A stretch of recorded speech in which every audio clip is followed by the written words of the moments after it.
Low scoring ম্যাচটাও শ্বাসরুদ্ধকর পরিস্থিতির জন্ম দিল, যেখানে হাড্ডাহাড্ডি লড়াই শেষে জয়ের হাসি চট্টগ্রাম রয়্যালসই হাসল। ভাগ্যের সহায়তা, একতার সঙ্গে আত্মবিশ্বাস পুঁজি করে দলটা যেন অপ্রতিরোধ্য। অন্যদিকে আপ্রাণ চেষ্টা করেও রাজশাহী ওয়ারিয়র্সের সঙ্গী হলো 2 উইকেটের পরাজয়।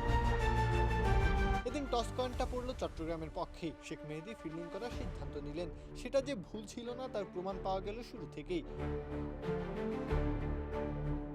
রাজশাহীর আগের ম্যাচে 50 করা মোহাম্মদ ওয়াসিম সাজঘরে দ্রুতই ফিরলেন। তানজিদ তামিম কিংবা নাজমুল হোসেন শান্তও ব্যর্থতার সঙ্গে করে ফিরলেন সাজঘরে।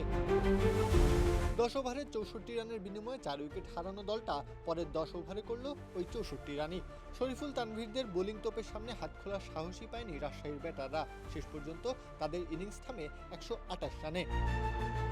স্কোর কার্ড দেখে মনে হতে পারে চট্টগ্রামের জন্য সহজ লক্ষ্যমাত্রা। অবশ্য যে ছন্দে তারা রয়েছে সে অর্থে 129 রান আর এমন কি। তবে পাওয়ার প্লেতে 4 উইকেট হারিয়ে হারতে বসে চট্টগ্রাম। সুস্বাদু বাদাম, তিল আর স্বাস্থ্যকর গ্লুকোজ সব মিলিয়ে প্রাণ পিনাট বার। প্রাণ পিনাট বার, স্মার্ট কিছু খাও। এদিন অ্যাডাম রশিংটন কিংবা নাইম শেখ ব্যর্থ হলেন। দলের বিপর্যয়ে শেষমেশ হাল ধরলেন হাসান নওয়াজ। যোগ্য সঙ্গ দিলেন কাপ্তান মেহেদী। দুজনের 40 রানের জুটিতে জয়ের সম্ভাবনা জাগিয়ে তোলে তারা।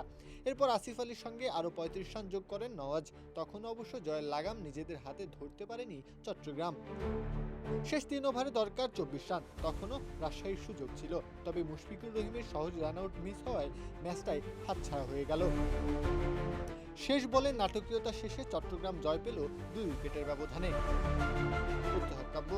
খেলা 71।